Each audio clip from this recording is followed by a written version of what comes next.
Our world is made up of patterns and sequences. They're all around us. Day becomes night. Animals travel across the earth in ever-changing formations. Landscapes are constantly altering.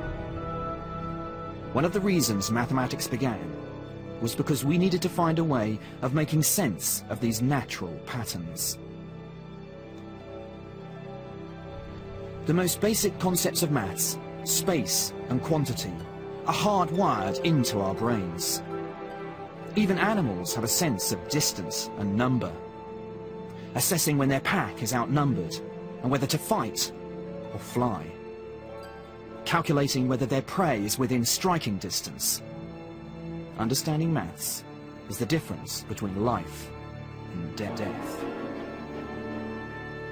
But it was man who took these basic concepts and started to build upon these foundations. At some point, humans started to spot patterns, to make connections, to count, and to order the world around them. And with this, a whole new mathematical universe began to emerge.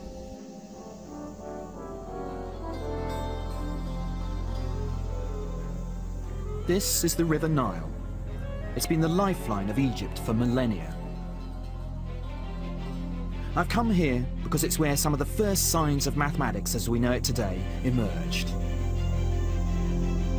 People abandoned nomadic life and began settling here as early as 6000 BC. The conditions were perfect for farming.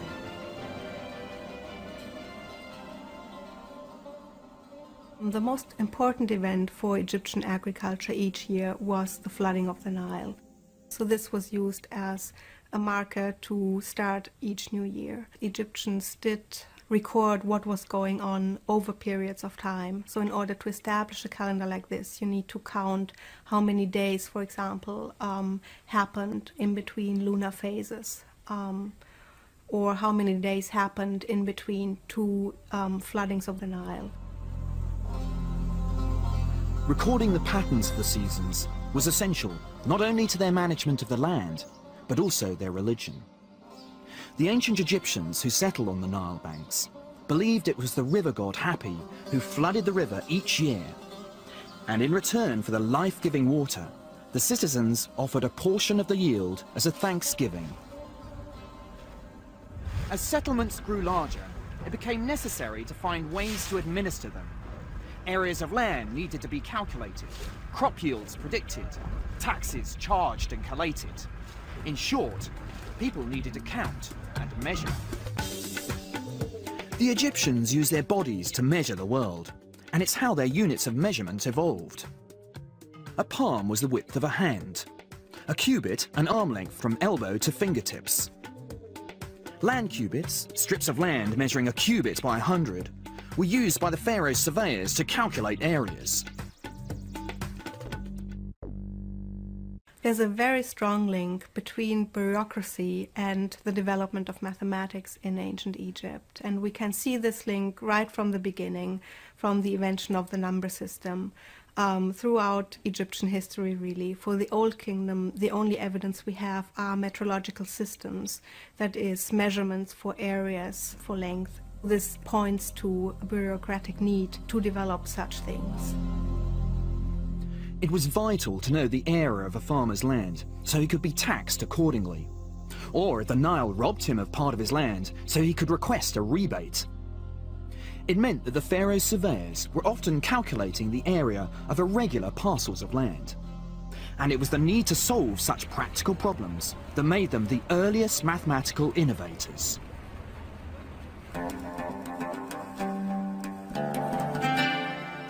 The Egyptians needed some way to record the results of their calculations. Amongst all the hieroglyphs that cover the tourist souvenirs scattered around the city of Cairo, I was on the hunt for those that recorded some of the first numbers in history. They were difficult to track down. But I did find them in the end. The Egyptians were using a decimal system, motivated by the 10 fingers on our hands. The sign for 1 was a stroke, 10 a heel bone, 100 a coil of rope, and 1,000 a lotus plant. Yeah, how much is this t-shirt? 25. 25. Yes. So that would be 2 knee bends and 5 strokes. Yes. So you're not going to charge me anything up here? Here, 1 million. 1 million? Oh my God.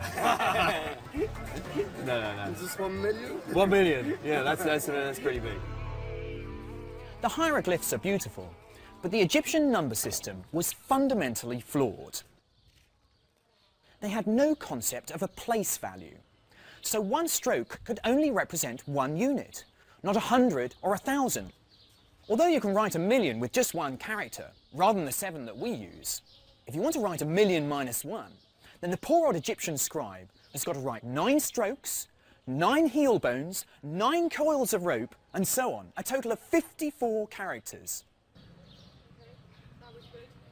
Despite the drawback of this number system, the Egyptians were brilliant problem solvers. We know this because of the few records that have survived. The Egyptian scribes used sheets of papyrus to record their mathematical discoveries. This delicate material made from reeds decayed over time, and many secrets perished with it. But there's one revealing document that has survived. The Rhind mathematical papyrus is the most important document we have today for Egyptian mathematics. We get a good overview of what types of problems the Egyptians would have dealt with in their mathematics. We also get explicitly stated how multiplications and divisions were carried out. The papyri show how to multiply 2 large numbers together. But to illustrate the method, let's take 2 smaller numbers. Let's do 3 times 6. The scribe would take the first number 3 and put it in one column. In the second column, he would place the number 1. Then he would double the numbers in each column. So 3 becomes 6, and 6 would become 12.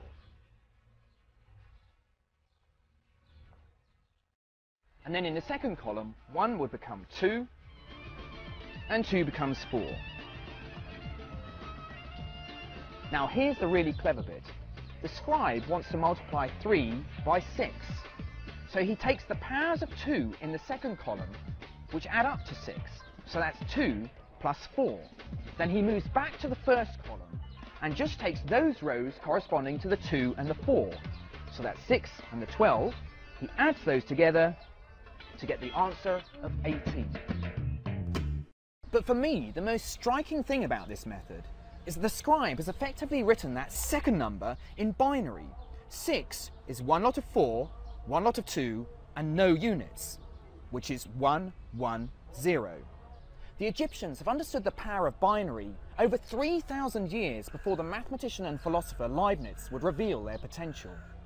Today, the whole technological world depends on the same principles that were used in ancient Egypt. The Rhind papyrus was recorded by a scribe called Kmerc around 1650 BC, and its problems are concerned with finding solutions to everyday situations. Several of the problems mention bread and beer, which isn't surprising as Egyptian workers were paid in food and drink. One is concerned with how to divide 9 loaves equally between 10 people without a fight breaking out. I've got 9 loaves of bread here. I'm going to take 5 of them and cut them into halves. Of course, 9 people could shave a 10th off their loaf and give the pile of crumbs to the 10th person. But the Egyptians developed a far more elegant solution. Take the next 4 and divide those into thirds. But 2 of the thirds I'm now going to cut into fifths, so each piece will be 1/15. Each person then gets 1/2, and 1/3, and 1/15. It's through such seemingly practical problems that we start to see a more abstract mathematics developing. Suddenly new numbers are on the scene, fractions, and it isn't too long before the Egyptians are exploring the mathematics of these numbers. Fractions are clearly of practical importance to anyone dividing quantities for trade in the market. To log these transactions, the Egyptians developed notation which recorded these new numbers. One of the earliest representations of these fractions came from a hieroglyph which had great mystical significance. It's called the Eye of Horus. Horus was an Old Kingdom god, depicted as half man, half falcon. According to legend, Horus's father was killed by his other son, Seth. Horus was determined to avenge the murder. During one particularly fierce battle, Seth ripped out Horus's eye, tore it up and scattered it over Egypt. But the gods were looking favourably on Horus. They gathered up the scattered pieces and reassembled the eye. Each part of the eye represented a different fraction, each one half the fraction before. Although the original eye represented a whole unit, the reassembled eye is 1/64 short. Although the Egyptians stopped at 1/64, implicit in this picture is the possibility of adding more fractions, halving them each time, the sum getting closer and closer to 1, but never quite reaching it. This is the first hint of something called a geometric series, and it appears at a number of points in the Rhind papyrus. But the concept of infinite series would remain hidden until the mathematicians of Asia discovered it centuries later. Having worked out a system of numbers, including these new fractions, it was time for the Egyptians to apply their knowledge to understanding shapes that they encountered day to day. These shapes were rarely regular squares or rectangles, and in the Rhind papyrus we find the area of a more organic form, the circle. What is astounding in the calculation of the area of a circle is its exactness, really. How they would have found their method is open to speculation, because the texts we have do not show us the methods how they were found. This calculation is particularly striking because it depends on seeing how the shape of the circle can be approximated by shapes that the Egyptians already understood. The Rhind papyrus states that a circular field with a diameter of 9 units is close in area to a square with sides of 8. But how would this relationship have been discovered? My favourite theory sees the answer in the ancient game of Mancala. Mancala boards were found carved on the roofs of temples. Each player starts with an equal number of stones, and the object of the game is to move them around the board, capturing your opponent's counters on the way. As the players sat around waiting to make their next move, perhaps one of them realised that sometimes the balls fill the circular holes of the Mancala board in a rather nice way. He might have gone on to experiment with trying to make larger circles. Perhaps he noticed that 64 stones, the square of 8, can be used to make a circle with diameter 9 stones. By rearranging the stones, the circle has been approximated by a square. And because the area of a circle is pi times the radius squared, the Egyptian calculation gives us the first accurate value for pi. The area of the circle is 64. Divide this by the radius squared, in this case 4.5 squared, and you get a value for pi. So 64 divided by 4.5 squared is 3.16, just a little under 2/100ths away from its true value. But the really brilliant thing is the Egyptians are using these smaller shapes to capture the larger shape.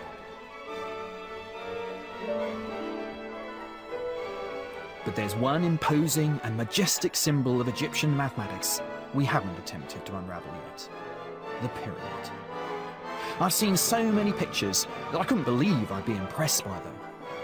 But meeting them face to face, you understand why they're called one of the 7 wonders of the ancient world. They're simply breathtaking.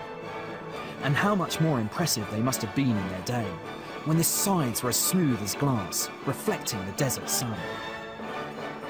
To me, it looks like there might be mirror pyramids hiding underneath the desert, which will complete these shapes to make perfectly symmetrical octahedrons. Sometimes, in the shimmer of the desert heat, you can almost see these shapes. It's the hint of symmetry hidden inside these shapes that makes them so impressive for a mathematician. The pyramids are just a little short to create these perfect shapes. But some have suggested that another important mathematical concept might be hidden inside the proportions of the Great Pyramid: the golden ratio. Two lengths are in the golden ratio if the relationship of the longest to the shortest is the same as the sum of the two to the longest side. Such a ratio has been associated with the perfect proportions one finds all over the natural world, as well as in the work of artists, architects and designers for millennia. Whether the architects of the pyramids were conscious of this important mathematical idea, or were instinctively drawn to it because of its satisfying aesthetic properties, we'll never know. For me, the most impressive thing about the pyramids is the mathematical brilliance that went into making them, including the first inkling of one of the great theorems of the ancient world, Pythagoras' theorem. In order to get perfect right-angled corners on their buildings and pyramids, the Egyptians would have used a rope with knots tied in it. At some point, the Egyptians realised that if they took a triangle with sides marked with 3 knots, 4 knots and 5 knots, it guaranteed them a perfect right angle. This is because 3 squared plus 4 squared is equal to 5 squared. So we've got a perfect Pythagorean triangle. In fact, any triangle whose sides satisfy this relationship will give me a 90-degree angle. But I'm pretty sure that the Egyptians hadn't got this sweeping generalisation of their 3-4-5 triangle. We would not expect to find a general proof because this is not the style of Egyptian mathematics. Every problem was solved using concrete numbers, and then if a verification would be carried out at the end, it would use the result and these concrete given numbers. There's no general proof within the Egyptian mathematical texts. It would be some 2,000 years before the Greeks and Pythagoras would prove that all right-angled triangles shared certain properties. This wasn't the only mathematical idea that the Egyptians would anticipate. In a 4,000-year-old document called the Moscow Papyrus, we find a formula for the volume of a pyramid with its peak sliced off, which shows the first hint of calculus at work. For a culture like Egypt, that is famous for its pyramids, you would expect problems like this to have been a regular feature within their mathematical texts. The calculation of the volume of a truncated pyramid is one of the most advanced bits, according to our modern standards of mathematics, that we have from ancient Egypt. The architects and engineers would certainly have wanted such a formula to calculate the amount of materials required to build it. But it's a mark of the sophistication of Egyptian mathematics that they were able to produce such a beautiful method.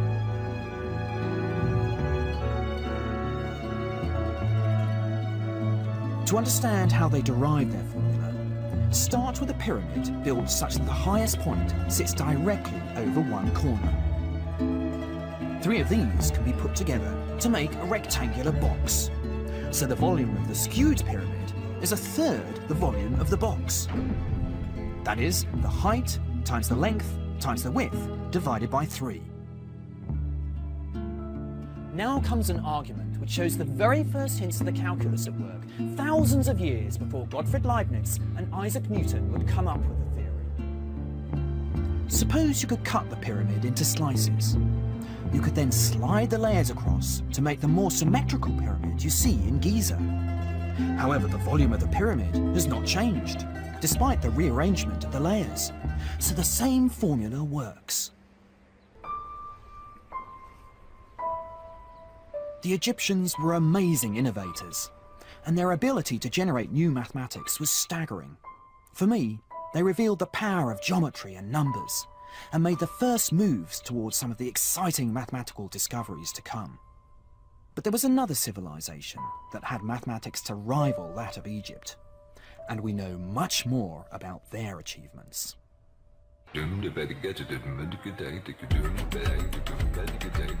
This is Damascus, over 5,000 years old and still vibrant and bustling today. It used to be the most important point on the trade routes linking old Mesopotamia with Egypt. The Babylonians controlled much of modern-day Iraq, Iran and Syria for from 1800 BC. In order to expand and run their empire, they became masters of managing and manipulating numbers.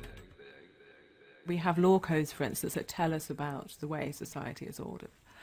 Now, the people we know most about are the scribes, the professionally literate and numerate people who kept the records for the wealthy families and for the temples and palaces. Scribe schools existed from around 2500 BC. Aspiring scribes were sent there as children and learned how to read, write, and work with numbers. Scribe records were kept on clay tablets, which allowed the Babylonians to manage and advance their empire. However, many of the tablets we have today aren't official documents, but children's exercises. It's these unlikely relics that give us a rare insight into how the Babylonians approached mathematics. So this is a geometrical textbook from about the 18th century BC, and I hope you can see that there are lots of pictures on it, and underneath each picture is a text that sets a problem about the picture. So, for instance, this one here says, I drew a square 60 units long, and inside it I drew 4 circles. What are their areas? So this little tablet here was written 1,000 years at least later than the tablet here, but it has a very interesting relationship to it. It also has 4 circles on in a square, roughly drawn, but this isn't a textbook, it's a school exercise, so that the adult scribe who's teaching the student is being given this as an example of completed homework or something like that. Like the Egyptians, the Babylonians appeared interested in solving practical problems to do with measuring and weighing. The Babylonian solutions to these problems are written like mathematical recipes. A scribe would simply follow and record a set of instructions to get a result. Here's an example of a kind of problem they'd solve. Now I've got a bundle of cinnamon sticks here, but I'm not going to weigh them. Instead, I'm going to take 4 times their weight and add them to the scales. Now I'm going to add 20 gin. Gin was the ancient Babylonian measure of weight. I'm going to take half of everything here and add it again. So that's 2 bundles and 10 gin. Now everything on this side is equal to 1 manna. 1 manna was 60 gin. And here we have one of the first mathematical equations in history. Everything on this side is equal to 1 manna. But how much does the bundle of cinnamon sticks weigh? Without any algebraic language, they were able to manipulate the quantities to be able to prove that the cinnamon sticks weighed 5 gin. In my mind, it's this kind of problem which gives mathematics a bit of a bad name. You can blame those ancient Babylonians for all those tortuous problems you had at school. But the ancient Babylonian scribes excelled at this kind of problem. Intriguingly, they weren't using powers of 10 like the Egyptians. They were using powers of 60. The Babylonians invented their number system, like the Egyptians, by using their fingers. But instead of counting through the 10 fingers on their hand, Babylonians found a much more intriguing way to count body parts. They used the 12 knuckles on one hand and the 5 fingers on the other to be able to count 12 times 5, i.e. 60 different numbers. So for example, this number would have been 2 lots of 12, 24, and then 1, 2, 3, 4, 5 to make 29. But the number 60 had another powerful property. It can be perfectly divided in a multitude of ways. Here are 60 beans. I can arrange them in 2 rows of 30.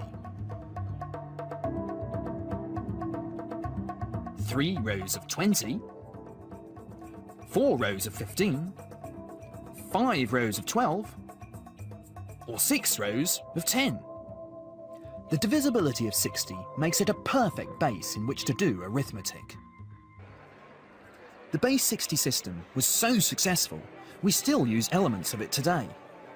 Every time we want to tell the time, we recognise units of 60, 60 seconds in a minute, 60 minutes in an hour. But the most important feature of the Babylonians' number system was that it recognised place value. Just as our decimal numbers count how many lots of tens, hundreds and thousands you're recording, the position of each Babylonian number records the power of 60 you're counting.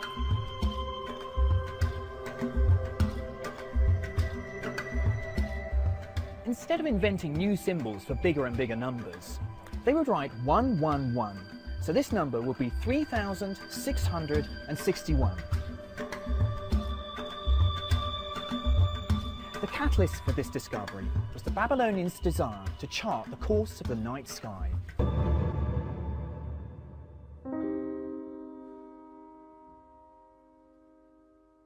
The Babylonians' calendar was based on the cycles of the moon, and so they needed a way of recording astronomically large numbers.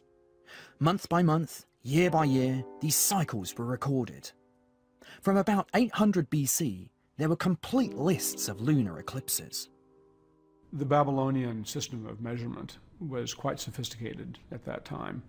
They had a system of angular measurement, 360 degrees in a full circle. Each degree was divided into 60 minutes. A minute was further divided into 60 seconds. So they had a regular system for measurement, and it was in perfect harmony with their number system. So it was well suited not only for observation, but also for calculation. But in order to calculate and cope with these large numbers, the Babylonians needed to invent a new symbol. And in so doing, they prepared the ground for one of the great breakthroughs in the history of mathematics: 0. In the early days, the Babylonians, in order to mark an empty place in the middle of a number, would simply leave a blank space. So they needed a way of representing nothing in the middle of a number. So they used a sign as a sort of breathing mark or a punctuation mark, and it comes to mean 0 in the middle of a number. This was the first time 0 in any form had appeared in the mathematical universe. But it'd be over 1,000 years before this little placeholder would become a number in its own right.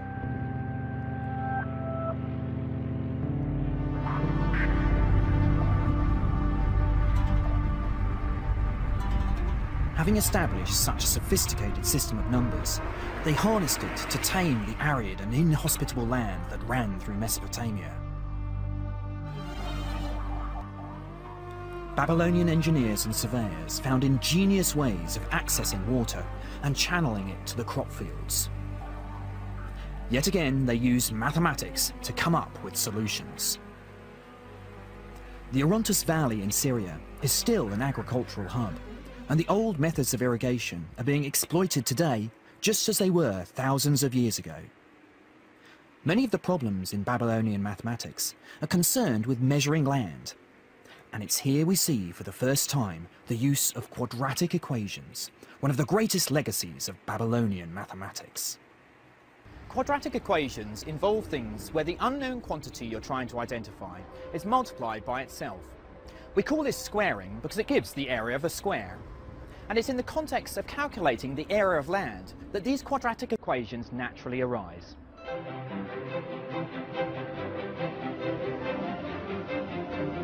Here's a typical problem. If a field has an area of 55 units, and one side is 6 units longer than the other, how long is the shorter side?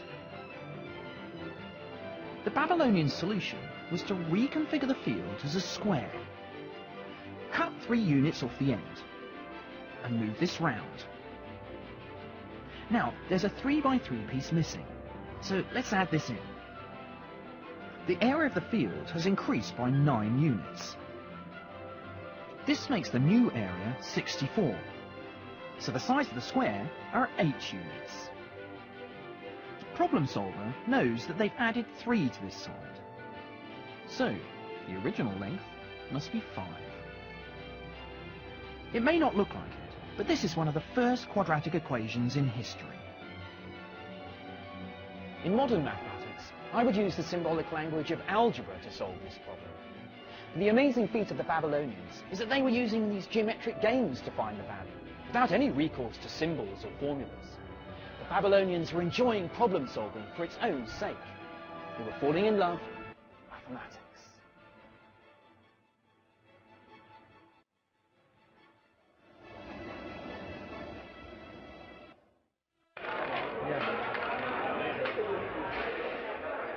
The Babylonians' fascination with numbers soon found a place in their leisure time too.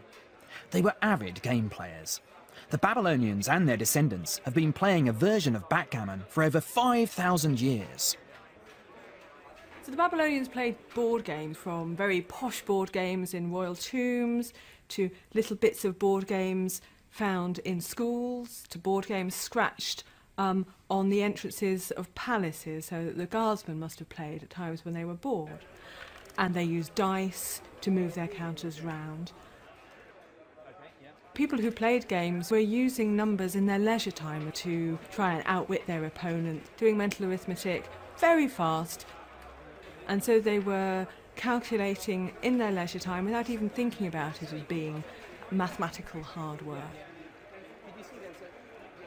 Now's my chance. I hadn't played backgammon for ages, but I reckon my maths would be good enough to give me a fighting chance. Okay. So it's up to you. So 6, and I need to move something, so... But it wasn't as easy as I thought. Okay. Ah, what the hell is that? Yeah, this is... 1, this is 2. Now you're in trouble. So I can't move anything, can I? I can't move these anyway. You cannot move these. You're gonna. I've just got to. Oh gosh. Exactly. There you go. You seem to be. Right. 3 and 4. So. Just like the ancient Babylonians, my opponents were masters of tactical mathematics. Yeah. Put it there. All right, good game. The Babylonians are recognized as one of the first cultures to use symmetrical mathematical shapes to make dice. But there is more heated debate about whether they might also have been the first to discover the secrets of another important shape, the right-angled triangle.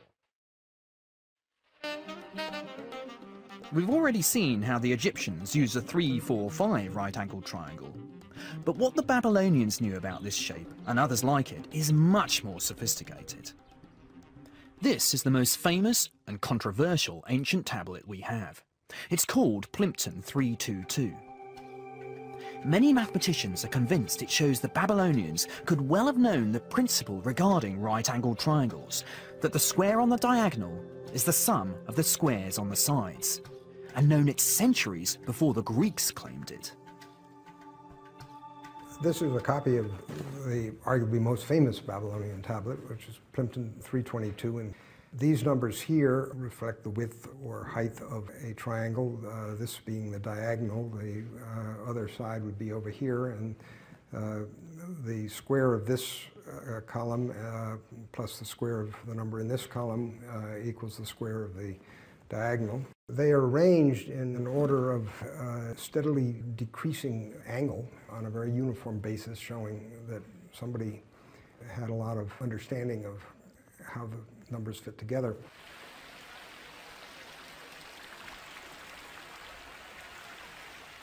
Here were 15 perfect Pythagorean triangles, all of whose sides had whole number lengths. It's tempting to think that the Babylonians were the first custodians of Pythagoras' theorem, and it's a conclusion that generations of historians have been seduced by.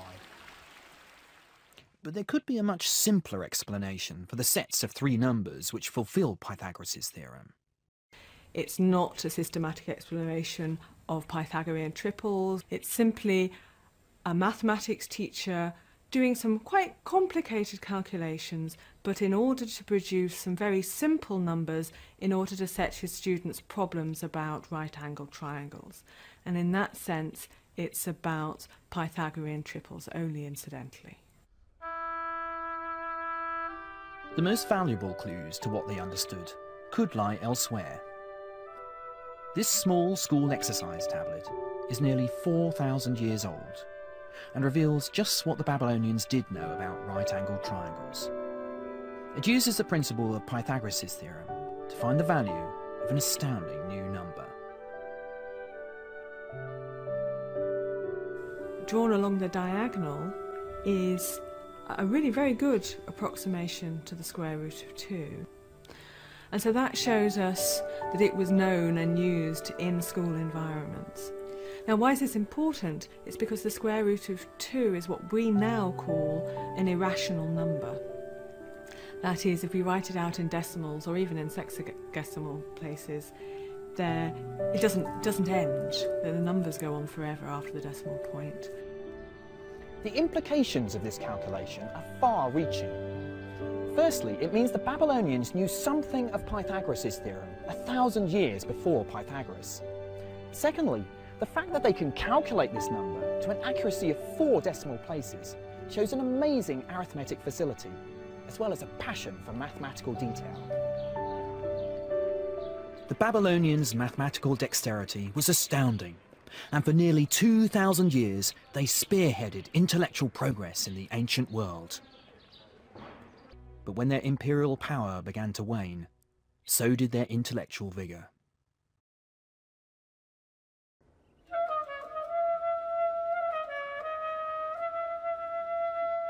By 330 BC, the Greeks had advanced their imperial reach into old Mesopotamia. This is Palmyra in central Syria, a once great city built by the Greeks. The mathematical expertise needed to build structures with such geometric perfection is impressive. Just like the Babylonians before them, the Greeks were passionate about mathematics. The Greeks were clever colonists. They took the best from the civilizations they invaded to advance their own power and influence. But they were soon making contributions themselves. In my opinion, their greatest innovation was to do with a shift in the mind. What they initiated would influence humanity for centuries. They gave us the power of proof. Somehow they decided that they had to have a deductive system for their mathematics. And the typical deductive system was to begin with certain axioms which you assume are true. It's as if you assume a certain theorem is true without proving it. And then using logical methods and very careful steps, from these axioms you prove theorems. And then from those theorems you prove more theorems. And it just snowballs that way. Proof is what gives mathematics its strength. It's the power of proof, which means that the discoveries of the Greeks are as true today as they were 2,000 years ago. I needed to head west into the heart of the old Greek Empire to learn more.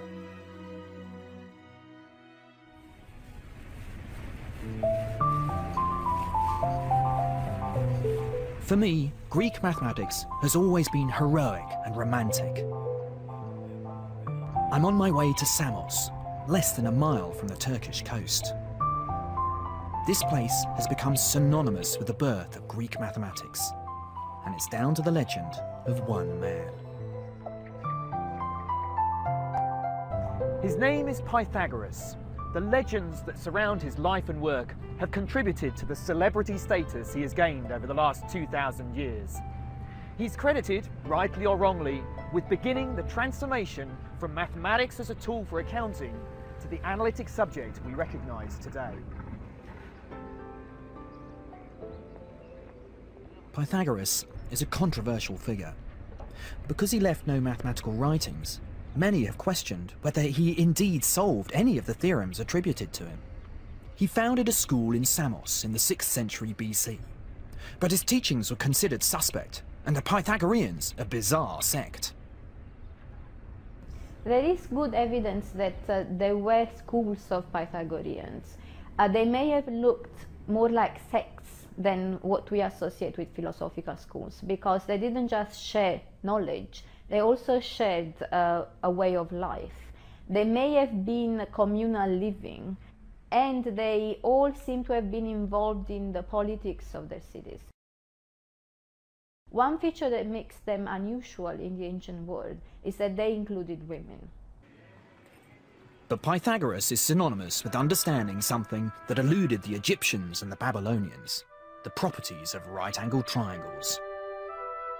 What's known as Pythagoras' theorem states that if you take any right-angled triangle, build squares on all the sides, then the area of the largest square is equal to the sum of the squares on the two smaller sides. It's at this point for me that mathematics is born and a gulf opens up between the other sciences. And the proof is as simple as it is devastating in its implications. Place 4 copies of the right-angled triangle on top of this surface.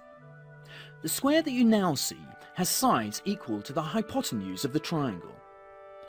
By sliding these triangles around, we see how we can break the area of the large square up into the sum of two smaller squares, whose sides are given by the two short sides of the triangle.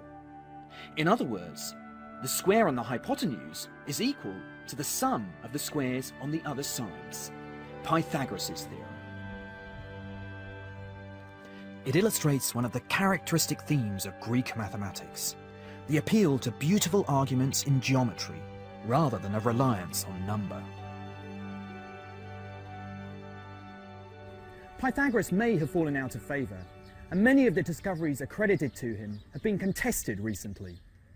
But there's one mathematical theory that I'm loath to take away from him. It's to do with music and the discovery of the harmonic series. The story goes that walking past a blacksmith's one day, Pythagoras heard anvils being struck and noticed how the notes being produced sounded in perfect harmony. He believed that there must be some rational explanation to make sense of why the notes sounded so appealing. The answer was mathematics.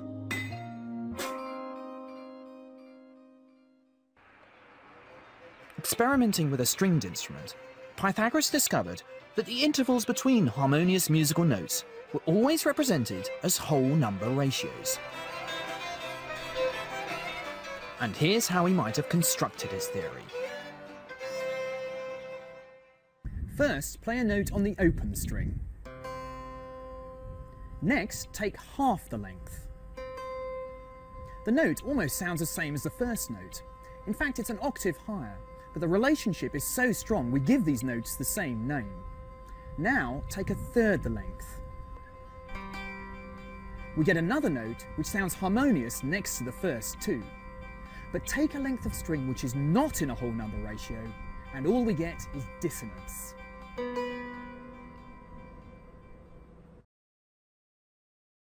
According to legend, Pythagoras was so excited by this discovery that he concluded the whole universe was built from numbers.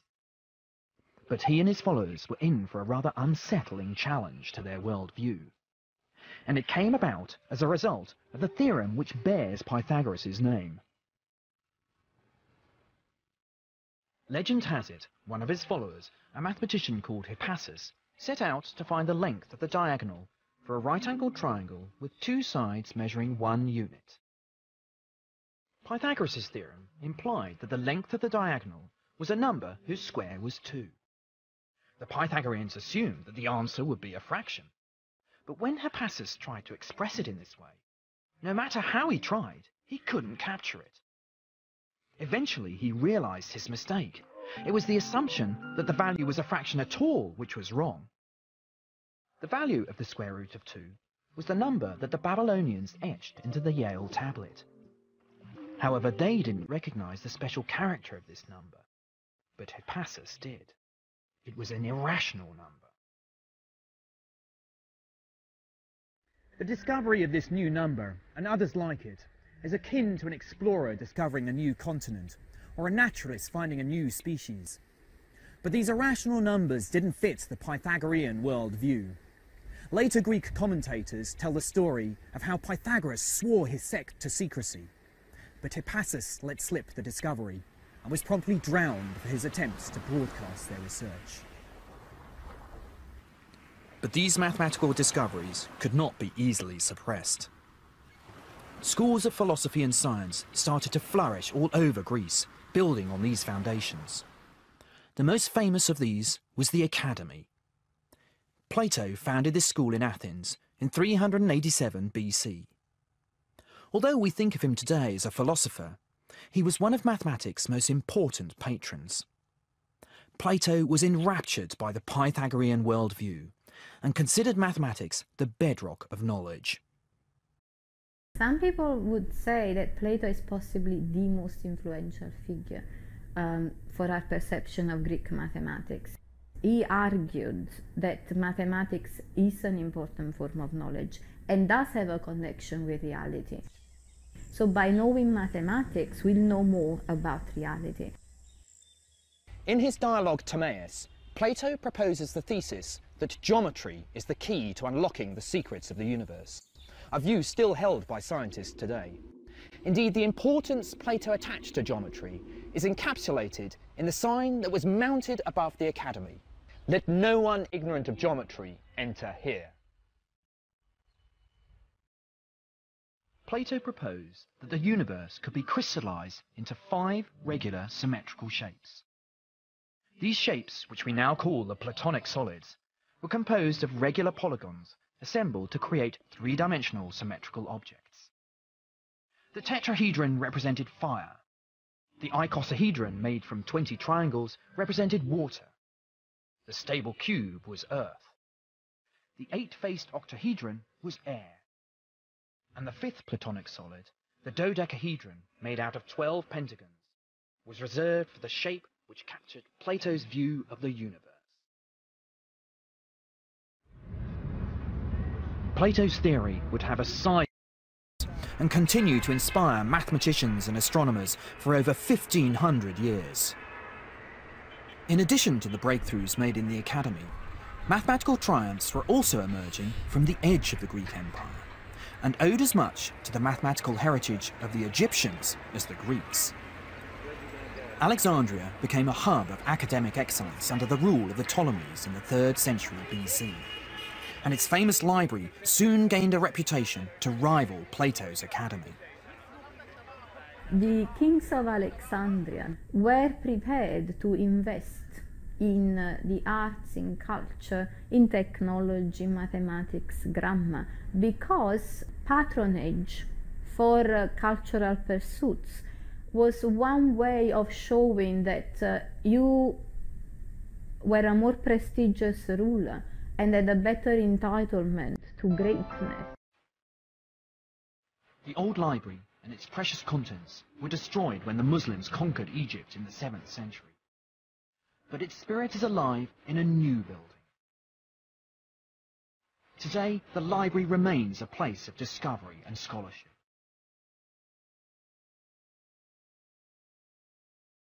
Mathematicians and philosophers flocked to Alexandria, driven by their thirst for knowledge and the pursuit of excellence.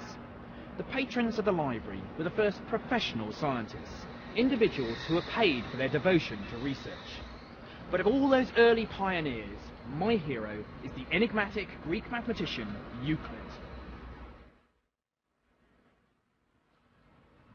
We know very little about Euclid's life, but his greatest achievements were as a chronicler of mathematics. Around 300 BC, he wrote the most important textbook of all time, the Elements. In the Elements, we find the culmination of the mathematical revolution which had taken place in Greece. It's built on a series of mathematical assumptions called axioms. For example, a line can be drawn between any 2 points. From these axioms, logical deductions are made and mathematical theorems established. The Elements contains formulas for calculating the volumes of cones and cylinders, proofs about geometric series, perfect numbers and primes. The climax of the Elements is a proof that there are only 5 Platonic solids. For me, this last theorem captures the power of mathematics. It's one thing to build 5 symmetrical solids, quite another to come up with a watertight, logical argument for why there can't be a 6th. The Elements unfolds like a wonderful, logical mystery novel. But this is a story which transcends time. Scientific theories get knocked down from one generation to the next. But the theorems in the Elements are as true today as they were 2,000 years ago. When you stop and think about it, it's really amazing that it's the same theorems that we teach. We may teach them in a slightly different way, or we may organize them differently, but it's Euclidean geometry that is still valid, and even in higher mathematics. When you go to higher dimensional spaces, you're still using Euclidean geometry. Alexandria must have been an inspiring place for the ancient scholars, and Euclid's fame would have attracted even more eager young intellectuals to the Egyptian port. One mathematician who particularly enjoyed the intellectual environment in Alexandria was Archimedes. He would become a mathematical visionary. The best Greek mathematicians, they were always pushing the limits, pushing the envelope. So Archimedes did what he could with polygons, with solids. He then moved on to centers of gravity, or he then moved on to the spiral. This instinct to try and mathematize everything is something that I see as a legacy. One of Archimedes' specialities was weapons of mass destruction. They were used against the Romans when they invaded his home of Syracuse in 212 BC. He also designed mirrors which harnessed the power of the sun to set the Roman ships on fire. But to Archimedes, these endeavours were mere amusements in geometry. He had loftier ambitions. Archimedes was enraptured by pure mathematics and believed in studying mathematics for its own sake, and not for the ignoble trade of engineering or the sordid quest for profit. One of his finest investigations into pure mathematics was to produce formulas to calculate the areas of regular shapes. Archimedes' method was to capture new shapes by using shapes he already understood. So, for example, to calculate the area of a circle, he would enclose it inside a triangle, and then by doubling the number of sides on the triangle, the enclosing shape would get closer and closer to the circle. Indeed, we sometimes call a circle a polygon with an infinite number of sides. But by estimating the area of the circle, Archimedes is in fact getting a value for pi, the most important number in mathematics. However, it was calculating the volumes of solid objects where Archimedes excelled. He found a way to calculate the volume of a sphere by slicing it up and approximating each slice as a cylinder. He then added up the volumes of the slices to get an approximate value for the sphere. But his act of genius was to see what happens if you make the slices thinner and thinner. In the limit, the approximation becomes an exact calculation.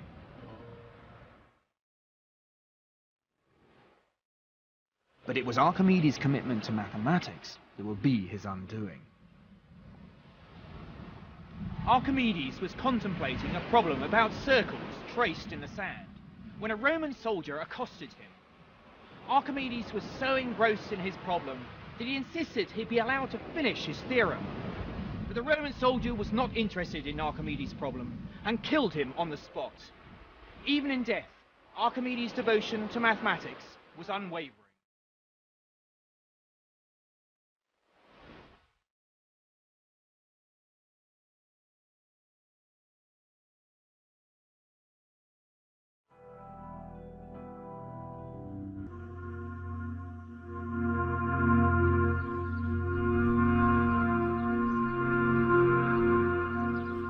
By the middle of the 1st century BC, the Romans had tightened their grip on the old Greek Empire. They were less smitten with the beauty of mathematics and were more concerned with its practical applications. This pragmatic attitude signalled the beginning of the end for the great library of Alexandria. But one mathematician was determined to keep the legacy of the Greeks alive. Hypatia was exceptional, a female mathematician, and a pagan in the piously Christian Roman Empire. Hypatia was very prestigious and very influential in her time. She was a teacher with a lot of students, a lot of followers. She was politically influential in Alexandria. So it's this combination of high knowledge and high prestige that may have made her a figure of hatred for the Christian mob.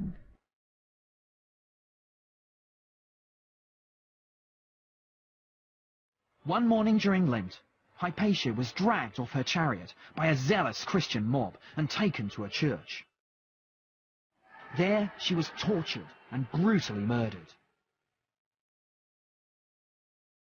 The dramatic circumstances of her life and death fascinated later generations. Sadly, her cult status eclipsed her mathematical achievements. She was in fact a brilliant teacher and theorist, and her death dealt a final blow to the Greek mathematical heritage of Alexandria.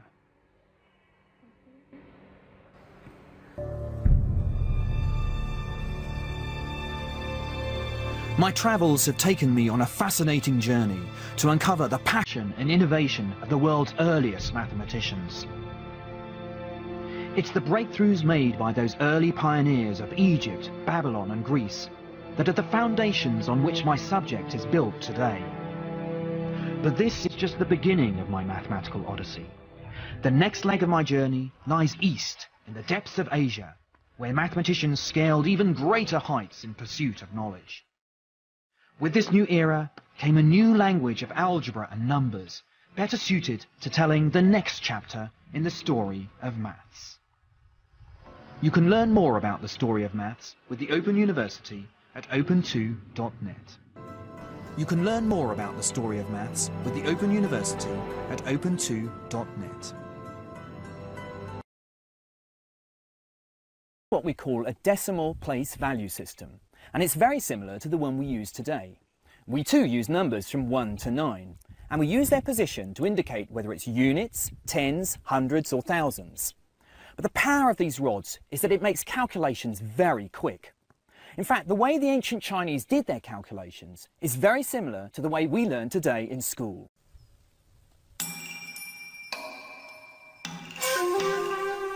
Not only were the ancient Chinese the first to use a decimal place value system, but they did so over 1,000 years before we adopted it in the West. But they only used it when calculating with the rods. When writing the numbers down, the ancient Chinese didn't use the place value system. Instead, they used a far more laborious method, in which special symbols stood for tens, hundreds, thousands, and so on. So the number 924 will be written out as 9 hundreds, 2 tens, and 4. Not quite so efficient. You see, the problem was that the ancient Chinese didn't have a concept of zero. They didn't have a symbol for zero. It just didn't exist as a number. Using the counting rods, they would use a blank space, where today we would write a 0. The problem came with trying to write down this number, which is why they had to create these new symbols for tens, hundreds and thousands. Without a 0, the written number was extremely limited. But the absence of 0 didn't stop the ancient Chinese from making giant mathematical steps. In fact, there was a widespread fascination with number in ancient China. According to legend, the first sovereign of China, the Yellow Emperor, had one of his deities create mathematics in 2800 BC, believing that number held cosmic significance. And to this day, the Chinese still believe in the mystical power of numbers. Odd numbers are seen as male, even numbers female. The number 4 is to be avoided at all costs. The number 8 brings good fortune. And the ancient Chinese were drawn to patterns in numbers, developing their own rather early version of Sudoku. It was called the Magic Square. Legend has it that thousands of years ago, Emperor Yu was visited by a sacred turtle that came out of the depths of the Yellow River. On its back were numbers arranged into a magic square, a little like this.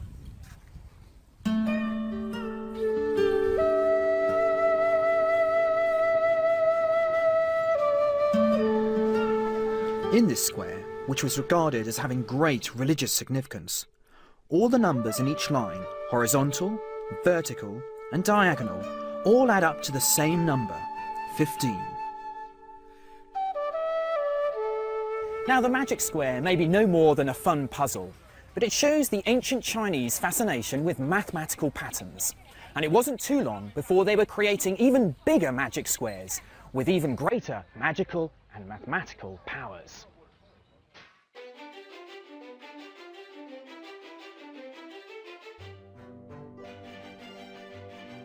But mathematics also played a vital role in the running of the emperor's court.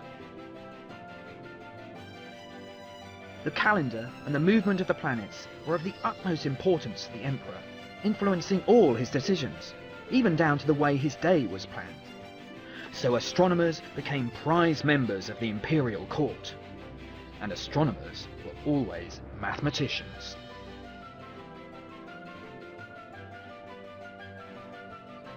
Everything in the emperor's life was governed by the calendar, and he ran his affairs with mathematical precision. The emperor even got his mathematical advisors to come up with a system to help him sleep his way through the vast number of women he had in his harem.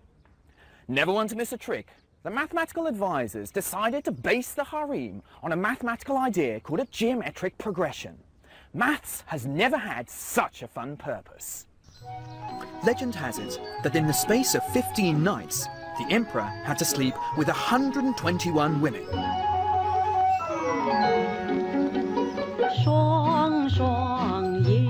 The empress, 3 senior consorts, 9 wives, 27 concubines, and 81 slaves.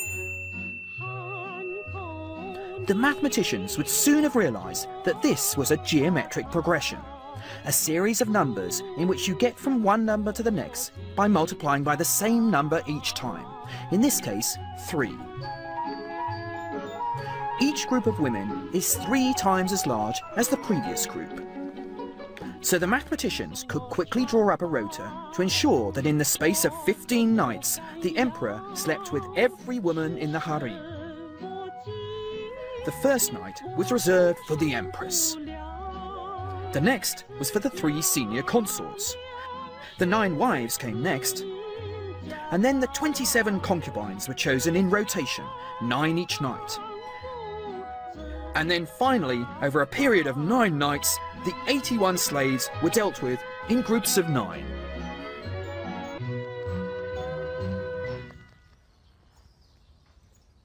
Being the emperor certainly required stamina, a bit like being a mathematician. But the object is clear: to procure the best possible imperial succession. The rota ensured that the emperor slept with the ladies of highest rank closest to the full moon, when their yin, their female force, would be at its highest and be able to match his yang, or male force.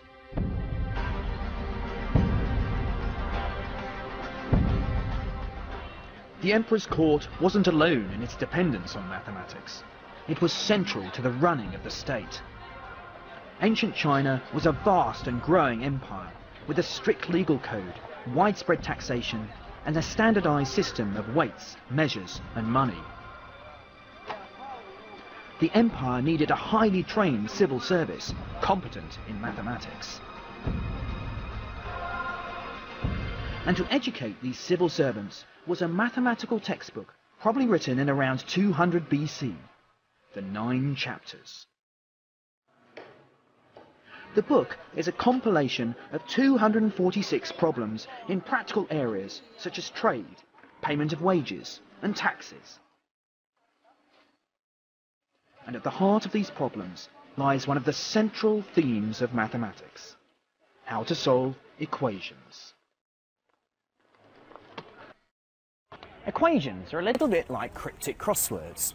You're given a certain amount of information about some unknown numbers, and from that information you've got to deduce what the unknown numbers are. For example, with my weights and scales, I found out that 1 plum, together with 3 peaches, weighs a total of 15 grams. But 2 plums, together with 1 peach, weighs a total of 10 grams. From this information, I can deduce what a single plum weighs and a single peach weighs, and this is how I do it. If I take the first set of scales, 1 plum and 3 peaches weighing 15 grams, and double it, I get 2 plums and 6 peaches weighing 30 grams. If I take this and subtract from it the second set of scales, that's 2 plums and a peach weighing 10 grams, I'm left with an interesting result: no plums. Having eliminated the plums, I've discovered that 5 peaches weighs 20 grams. So, a single peach weighs 4 grams, and from this I can deduce that the plum weighs 3 grams. The ancient Chinese went on to apply similar methods to larger and larger numbers of unknowns, using it to solve increasingly complicated equations. What's extraordinary is that this particular system of solving equations didn't appear in the West until the beginning of the 19th century. In 1809, while analysing a rock called Pallas in the asteroid belt, Carl Friedrich Gauss, who would become known as the Prince of Mathematics, rediscovered this method, which had been formulated in ancient China centuries earlier. Once again, ancient China streets ahead of Europe. But the Chinese were to go on to solve even more complicated equations, involving far larger numbers. In what's become known as the Chinese remainder theorem, the Chinese came up with a new kind of problem. In this, we know the number that's left when the unknown number in the equation is divided by a given number, say 3, 5 or 7. Of course, this is a fairly abstract mathematical problem, but the ancient Chinese still managed to couch it in practical terms. So, a woman in the market has a tray of eggs, but she doesn't know how many eggs she's got. What she does know is that if she arranges them in 3s, she has 1 egg left over. If she arranges them in 5s, she gets 2 eggs left over. But if she arranged them in rows of 7, she found she had 3 eggs left over. The ancient Chinese found a systematic way to calculate that the smallest number of eggs she could have had in the tray is 52. But the more amazing thing is that you can capture such a large number like 52 by using these small numbers like 3, 5 and 7. This way of looking at numbers would become a dominant theme in mathematics over the last 2 centuries.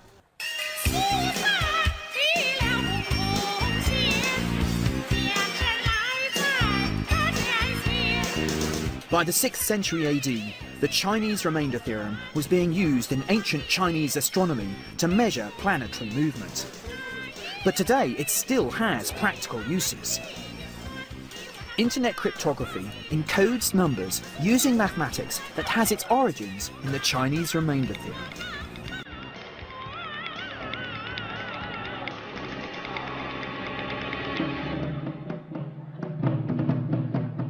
By the 13th century, mathematics was a long-established part of the curriculum, with over 30 mathematics schools scattered across the country.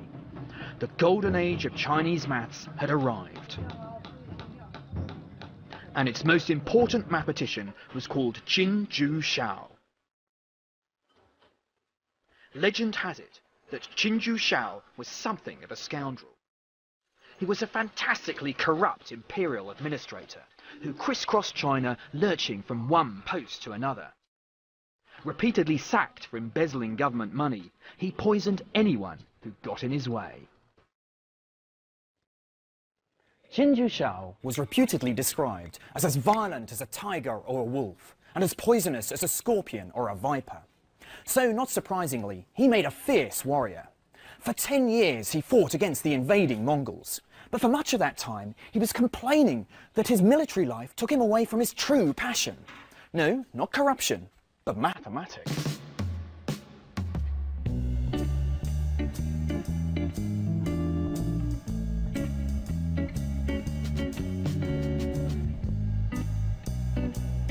Qin started trying to solve equations that grew out of trying to measure the world around us. Quadratic equations involve numbers that are squared, or to the power of 2, say 5 times 5. The ancient Mesopotamians had already realized that these equations were perfect for measuring flat, 2-dimensional shapes, like Tiananmen Square. But Qin was interested in more complicated equations, cubic equations. These involve numbers which are cubed, or to the power of 3, say 5 times 5 times 5. And they were perfect for capturing 3-dimensional shapes, like Chairman Mao's mausoleum. Qin found a way of solving cubic equations, and this is how it worked. Say Qin wants to know the exact dimensions of Chairman Mao's mausoleum. He knows the volume of the building and the relationships between the dimensions. In order to get his answer, Qin uses what he knows to produce a cubic equation. He then makes an educated guess at the dimensions. Although he's captured a good proportion of the mausoleum, there are still bits left over. Qin takes these bits and creates a new cubic equation. He can now refine his first guess by trying to find a solution to this new cubic equation, and so on. Each time he does this, the pieces he's left with get smaller and smaller, and his guesses get better and better. What's striking is that Qin's method for solving equations wasn't discovered in the West until the 17th century, when Isaac Newton came up with his own, very similar approximation method. The power of this technique is that it can be applied to even more complicated equations. Qin even used his techniques to solve an equation involving numbers up to the power of 10. This was extraordinary stuff, highly complex mathematics. Now, Qin may have been years ahead of his time, but there was a problem with his technique. It only gave him an approximate solution. Now, that might be good enough for an engineer, but not for a mathematician. Mathematics is an exact science. We like things to be precise. And Qian just couldn't come up with a formula to give him an exact solution to these complicated equations.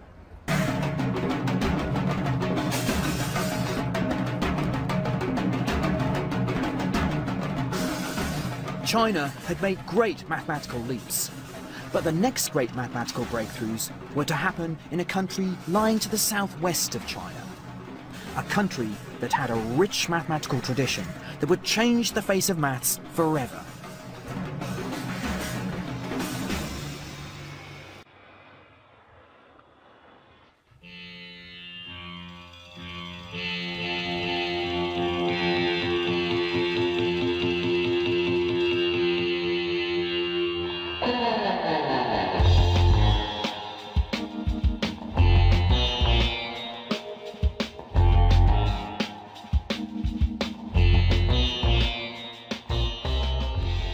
India's first great mathematical gift lay in the world of number.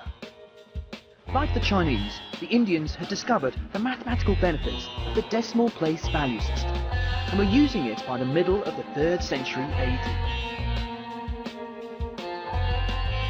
It's been suggested that the Indians learnt the system from Chinese merchants travelling through India with their counting books. Or they may well just have stumbled across it themselves. It's all such a long time ago that it's shrouded in mystery. We may never know how the Indians came up with their number system, but we do know that they refined and perfected it, creating the ancestors for the 9 numerals we use across the world today. Many rank the Indian system of counting as one of the greatest intellectual innovations of all time, developing into the closest thing we could call a universal language.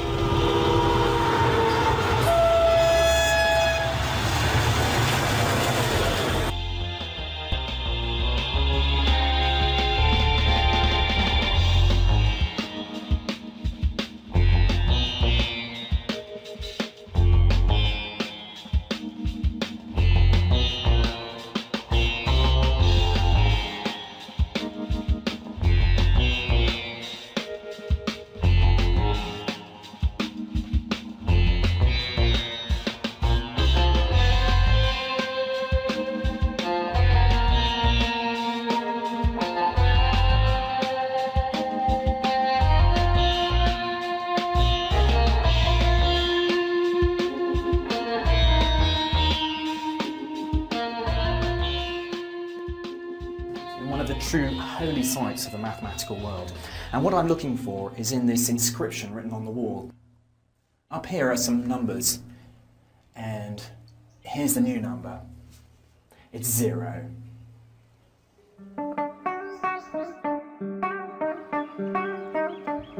It's astonishing to think that before the Indians invented it, there was no number 0.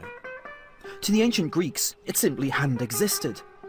To the Egyptians, Mesopotamians, and as we've seen, the Chinese, 0 had been in use, but as a placeholder, an empty space to show a 0 inside a number. The Indians transformed 0 from a mere placeholder into a number that made sense in its own right, a number for calculation, for investigation. This brilliant conceptual leap would revolutionise mathematics. Now, with just 10 digits, 0 to 9, it was suddenly possible to capture astronomically large numbers in an incredibly efficient way. But why did the Indians make this imaginative leap? Well, we'll never know for sure, but it's possible that the idea and symbol that the Indians used for 0 came from calculations they did with stones in the sand. When stones were removed from the calculation, a small round hole was left in its place, representing the movement from something to nothing. But perhaps there's also a cultural reason for the invention of 0.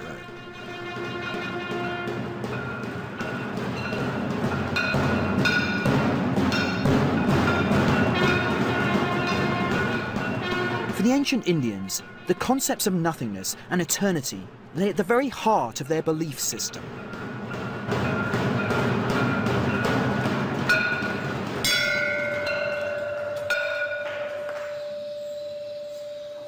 In the religions of India, the universe was born out of nothingness, and nothingness is the ultimate goal of humanity. So it's perhaps not surprising that a culture that so enthusiastically embraced the void should be happy with the notion of 0. The Indians even used the word for the philosophical idea of the void, shunya, to represent the new mathematical term 0.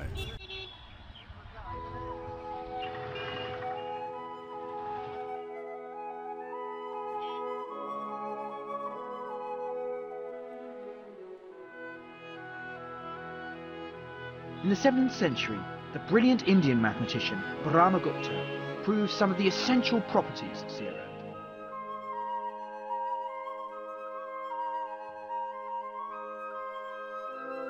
Brahmagupta's rules about calculating with 0 are taught in schools all over the world to this day. 1 plus 0 equals 1. 1 minus 0 equals 1.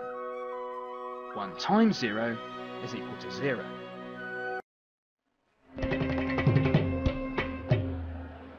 But Brahmagupta came a cropper when he tried to do 1 divided by 0. After all, what number times 0 equals 1? It would require a new mathematical concept, that of infinity, to make sense of dividing by 0. And the breakthrough was made by a 12th century Indian mathematician called Bhaskara II. And it works like this. If I take a fruit and I divide it into halves, I get 2 pieces. So 1 divided by half is 2. If I divide it into thirds, I get 3 pieces. So when I divide it into smaller and smaller fractions, I get more and more pieces. So ultimately, when I divide by a piece which is of 0 size, I'll have infinitely many pieces. So for Bhaskara, 1 divided by 0 is infinity.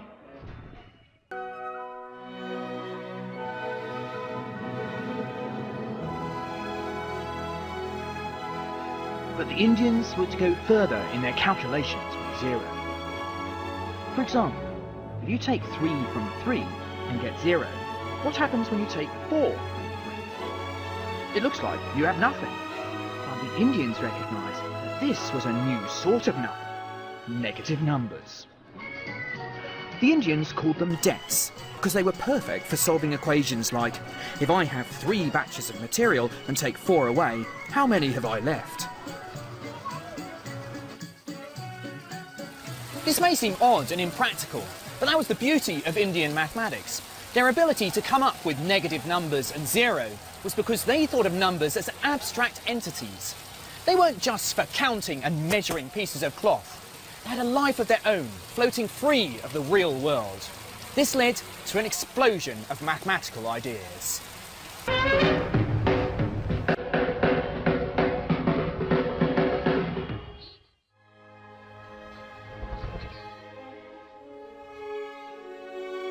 The Indians' abstract approach to mathematics soon revealed a new side to the problem of how to solve quadratic equations.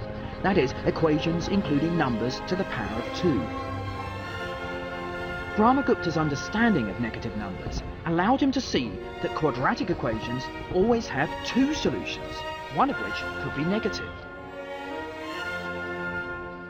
Brahmagupta went even further, solving quadratic equations with 2 unknowns, a question which wouldn't be considered in the West until 1657, when the French mathematician Kmerc challenged his colleagues with the same problem. Little did he know that they'd been beaten to a solution by Brahmagupta 1,000 years earlier.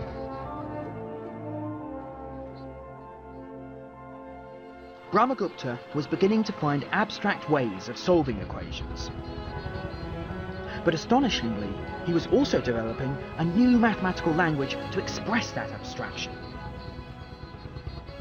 Brahmagupta was experimenting with ways of writing his equations down, using the initials of the names of different colours to represent unknowns in his equations. A new mathematical language was coming to life, which would ultimately lead to the X's and Y's which fill today's mathematical journals.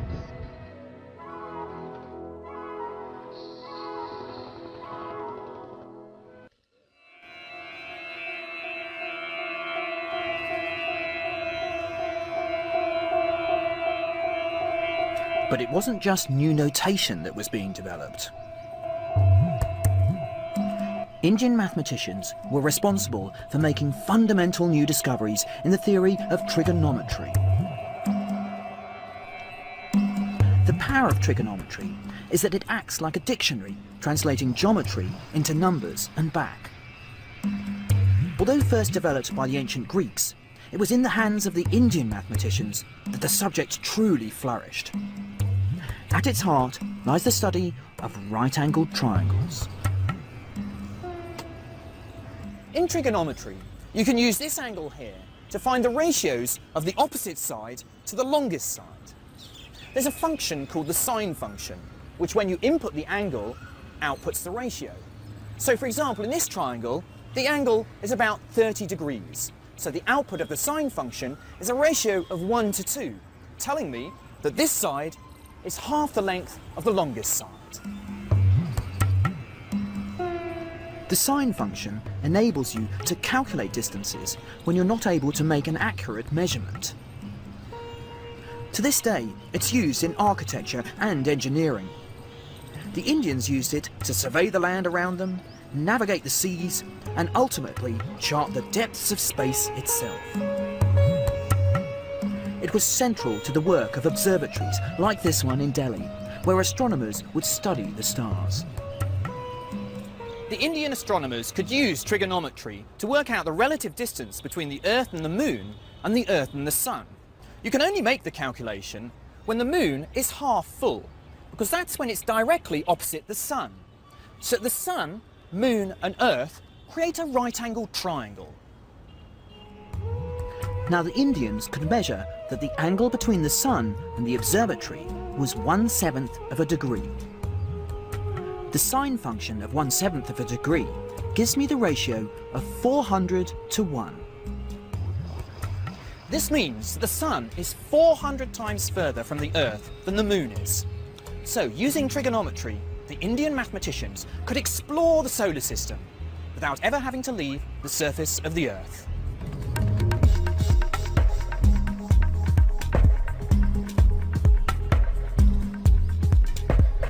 The ancient Greeks had been the first to explore the sine function, listing precise values for some angles. But they couldn't calculate the sines of every angle. The Indians were to go much further, setting themselves a mammoth task. The search was on to find a way to calculate the sine function of any angle you might be given.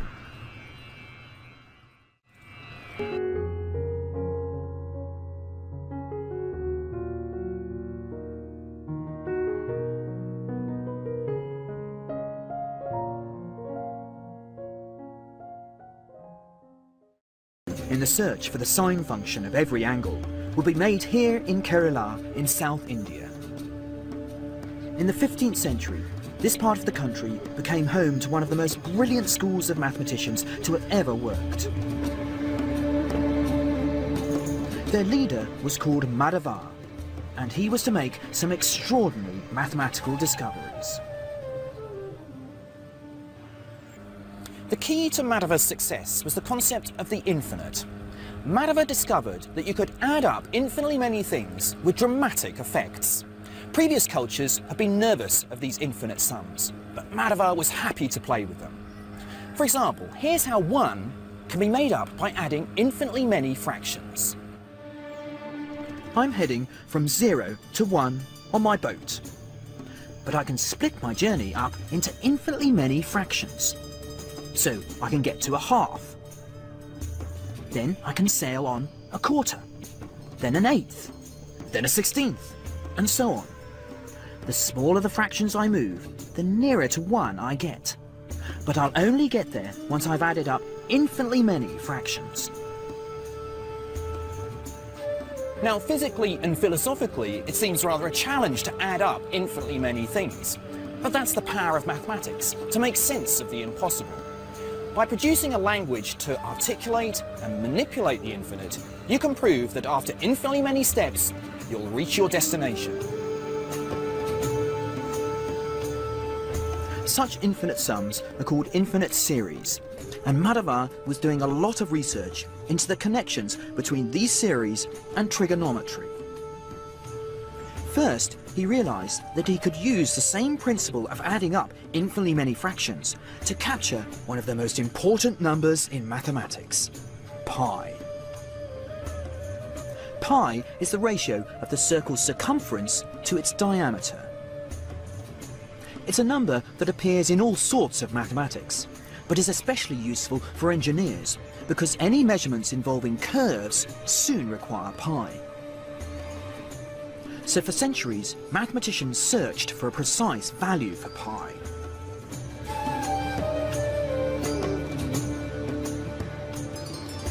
It was in 6th century India that the mathematician Aryabhata gave a very accurate approximation for pi, namely 3.1416. He went on to use this to make a measurement of the circumference of the Earth, and he got it as 24,835 miles, which amazingly is only 70 miles away from its true value. But it was in Kerala in the 15th century that Madhava realised he could use infinity to get an exact formula for pi. By successively adding and subtracting different fractions, Madhava could hone in on an exact formula for pi. First, he moved 4 steps up the number line. That took him way past pi. So next, he took 4/3 of a step, or 1 1/3 steps, back. Now he'd come too far the other way. So he headed forward 4/5 of a step. Each time he alternated between 4 divided by the next odd number. 4/7, 4/9, 4/11, and so on. He zigzagged up and down the number line, getting closer and closer to pi. He discovered that if you went through all the odd numbers, infinitely many of them, you would hit pi exactly. I was taught at university that this formula for pi was discovered by the 17th century German mathematician Leibniz. But amazingly, it was actually discovered here in Kerala 2 centuries earlier by Madhava. He went on to use the same sort of mathematics to get infinite series expressions for the sine formula in trigonometry. And the wonderful thing is that you can use these formulas now to calculate the sine of any angle to any degree.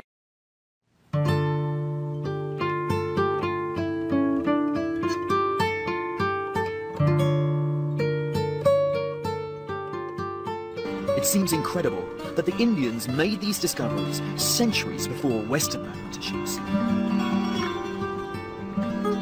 And it says a lot about our attitude in the West to non-Western cultures, that we nearly always claim their discoveries as our own. What is clear is the West has been very slow to give due credit to the major breakthroughs made in non-Western mathematics. Madhava wasn't the only mathematician to suffer this way. As the West came into contact more and more with the East during the 18th and 19th centuries, there was a widespread dismissal and denigration of the cultures they were colonising. The natives, it was assumed, couldn't have anything of intellectual worth to offer the West. It was only now, at the beginning of the 21st century, that history was being rewritten. But Eastern mathematics was to have a major impact in Europe, thanks to the development of one of the major powers of the medieval world.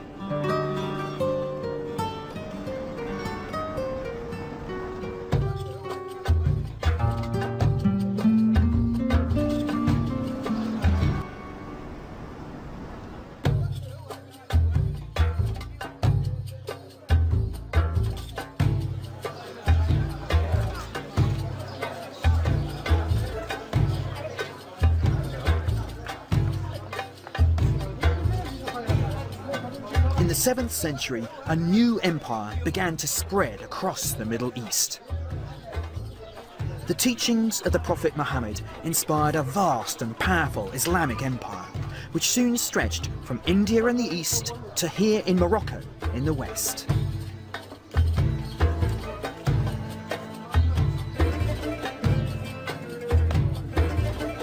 And at the heart of this empire lay a vibrant intellectual culture.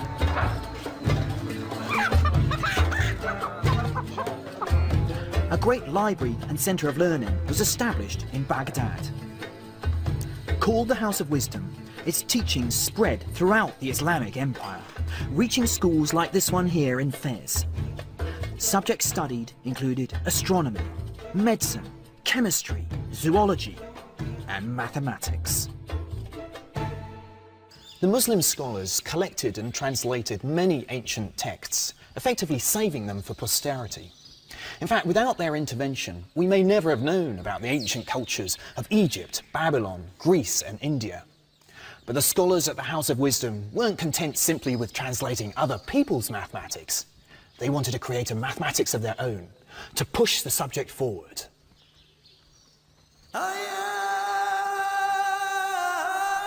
Such intellectual curiosity was actively encouraged in the early centuries of the Islamic Empire. The Quran asserted the importance of knowledge. Learning was nothing less than a requirement of God. In fact, the needs of Islam demanded mathematical skill. The devout needed to calculate the time of prayer and the direction of Mecca to pray towards. And the prohibition of depicting the human form meant that they had to use much more geometric patterns to cover their buildings. In fact, the Muslim artists discovered all the different sorts of symmetry that you can depict on a two-dimensional wall.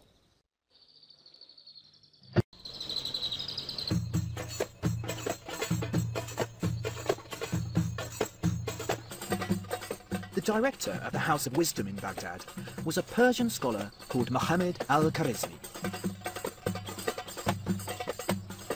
Al-Khwarizmi was an exceptional mathematician who was responsible for introducing two key mathematical concepts to the West. Al-Khwarizmi recognised the incredible potential that the Hindu numerals had to revolutionise mathematics and science. His work explaining the power of these numbers to speed up calculations and do things effectively was so influential that it wasn't long before they were adopted as the numbers of choice amongst the mathematicians of the Islamic world.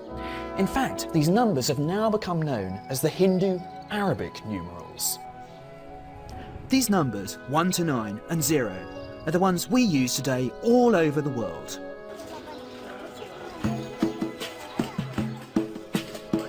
But Al-Khwarizmi was to create a whole new mathematical language.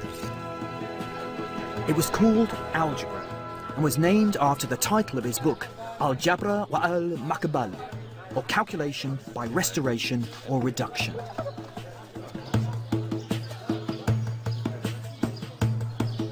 Algebra is the grammar that underlies the way that numbers work. It's a language that explains the patterns that lie behind the behaviour of numbers. It's a bit like a code for running a computer program. The code will work whatever the numbers you feed into the program. For example, Mathematicians might have discovered that if you take a number and square it, that's always one more than if you take the numbers either side and multiply those together. For example, 5 times 5 is 25, which is one more than 4 times 6, 24. 6 times 6 is always one more than 5 times 7, and so on. But how can you be sure that this is going to work whatever numbers you take? To explain the pattern underlying these calculations, let's use the dyeing holes in this tannery.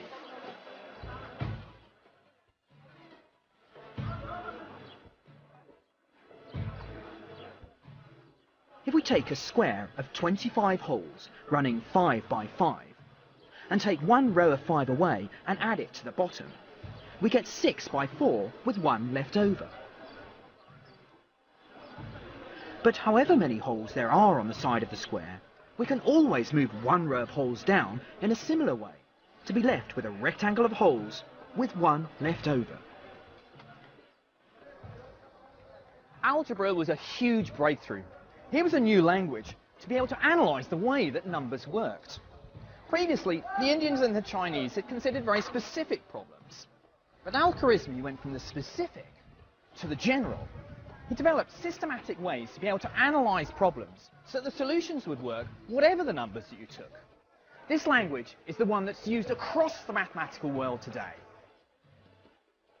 Al-Khwarizmi's great breakthrough came when he applied algebra to quadratic equations, that is, equations including numbers to the power of 2. The ancient Mesopotamians had devised a cunning method to solve particular quadratic equations. But it was Al-Khwarizmi's abstract language of algebra that could finally express why this method always worked. This was a great conceptual leap, and would ultimately lead to a formula that could be used to solve any quadratic equation, whatever the numbers involved.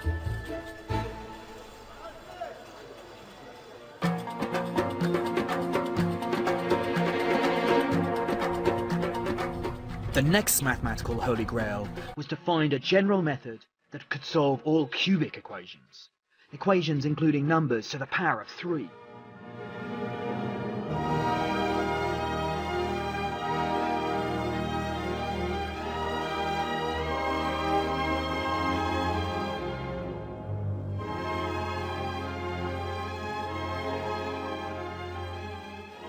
It was an 11th century Persian mathematician who took up the challenge of cracking the problem of the cubic.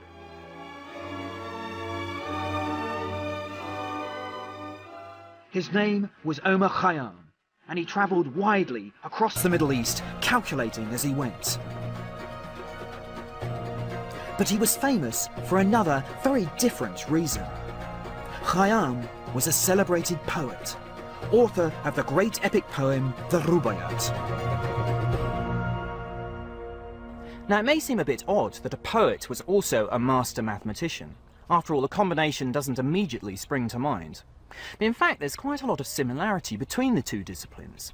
Poetry, with its rhyming structure and rhythmic patterns, resonates quite strongly with constructing a logical mathematical proof. Khayyam's major mathematical work was devoted to finding the general method to solve all cubic equations. Rather than looking at particular examples, Khayyam carried out a systematic analysis of the problem, true to the algebraic spirit of Al-Khwarizmi. Khayyam's analysis revealed for the first time that there were several different sorts of cubic equation. But what held him back is that he was still very influenced by the geometric heritage of the Greeks. He couldn't separate the algebra from the geometry. In fact, he wouldn't even consider equations in higher degrees, because they described geometric objects in more than 3 dimensions, something he regarded as impossible. Although the geometry allowed him to analyse these cubic equations to some extent, he still couldn't come up with a purely algebraic solution. It would be another 500 years before mathematicians could make the leap and find a general solution to the cubic equation. And that leap would finally be made in the West. In Italy.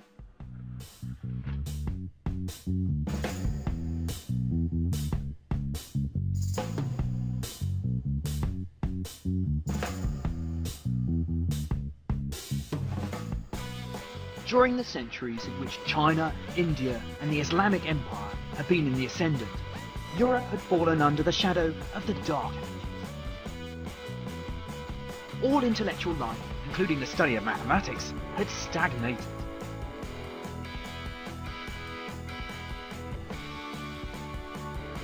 But by the 13th century, things were beginning to change.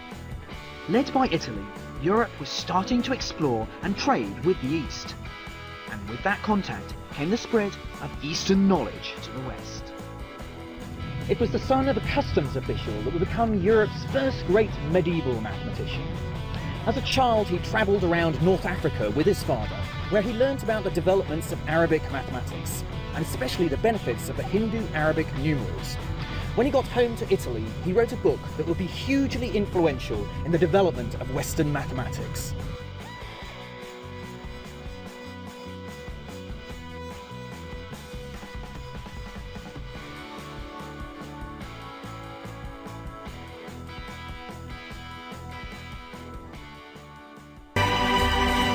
The mathematician was called Leonardo of Pisa, better known as Fibonacci. And in his Book of Calculating, Fibonacci promoted the new number system, demonstrating how simple it was compared to the Roman numerals that were in use across Europe. Calculations were far easier, a fact that had huge consequences for anyone dealing with numbers. Pretty much everyone, from mathematicians to merchants. But there was widespread suspicion of these new numbers. Old habits die hard, and the authorities just didn't trust them. Some believed that they would be more open to fraud, that you could tamper with them. Others believed that they'd be so easy to use for calculations that it would empower the masses, taking authority away from the intelligentsia who knew how to use the old sort of numbers.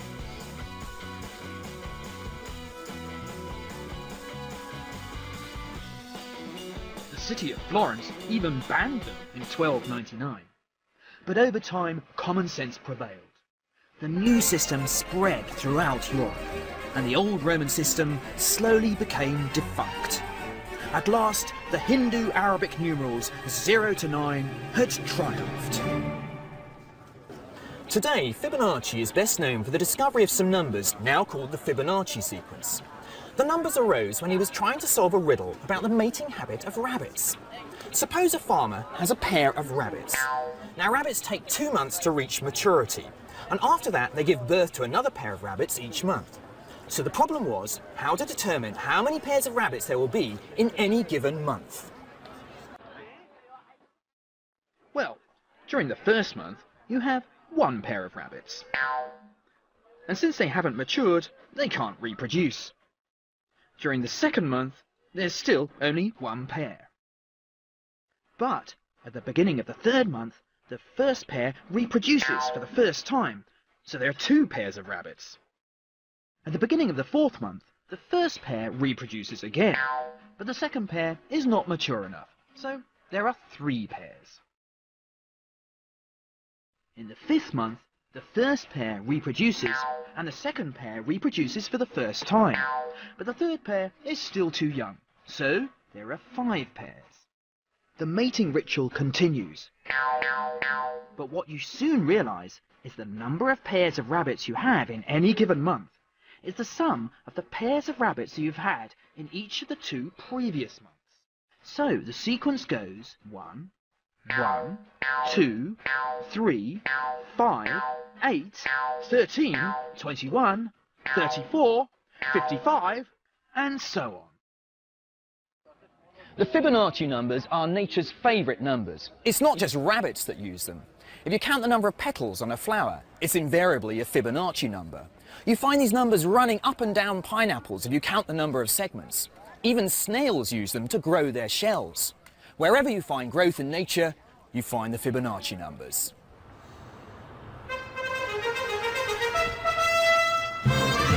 But the next major breakthrough in European mathematics wouldn't happen until the early 16th century.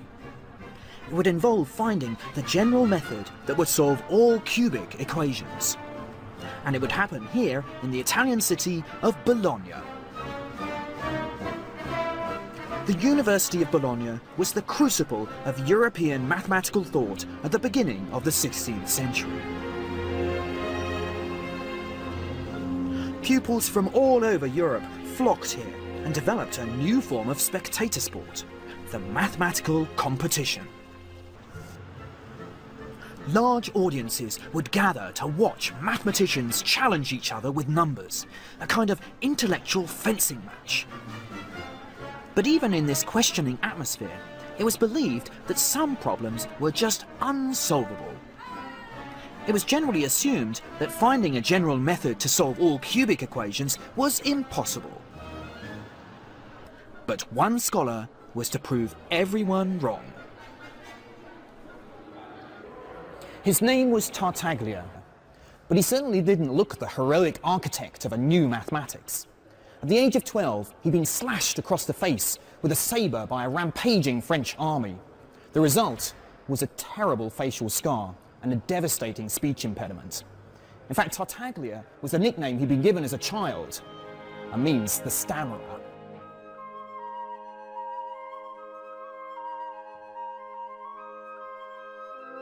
Shunned by his schoolmates, Tartaglia lost himself in mathematics.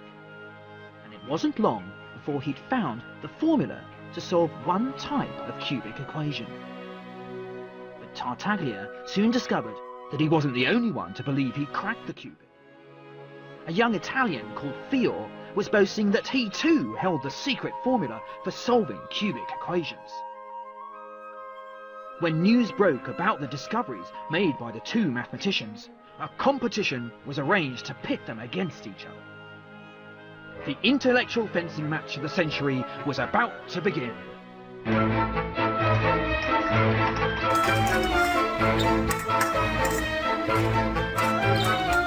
The trouble was that Tartaglia only knew how to solve one sort of cubic equation, and Fior was ready to challenge him with questions about a different sort. But just a few days before the contest, Tartaglia worked out how to solve this different sort, and with this new weapon in his arsenal, he thrashed his opponent, solving all the questions in under 2 hours. Tartaglia went on to find the formula to solve all types of cubic equations. News soon spread, and a mathematician in Milan called Cardano became so desperate to find the solution that he persuaded a reluctant Tartaglia to reveal the secret to him. But on one condition, that Cardano keep the secret and never publish. But Cardano couldn't resist discussing Tartaglia's solution with his brilliant student Ferrari. As Ferrari got to grips with Tartaglia's work, he realised that he could use it to solve the more complicated quartic equation, an amazing achievement. Cardano couldn't deny his student his just rewards, and he broke his vow of secrecy, publishing Tartaglia's work together with Ferrari's brilliant solution of the quartic. Poor Tartaglia never recovered and died penniless. And to this day, the formula that solves the cubic equation is known as Cardano's formula.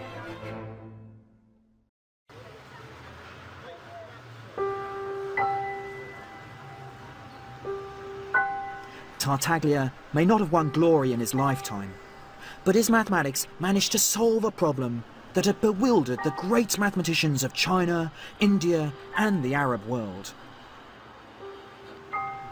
It was the first great mathematical breakthrough to happen in modern Europe. The Europeans now had in their hands the new language of algebra, the powerful techniques of the Hindu-Arabic numerals, and the beginnings of the mastery of the infinite. It was time for the Western world to start writing its own mathematical stories in the language of the East. The mathematical revolution was about to begin. You can learn more about the story of maths with the Open University at open2.net.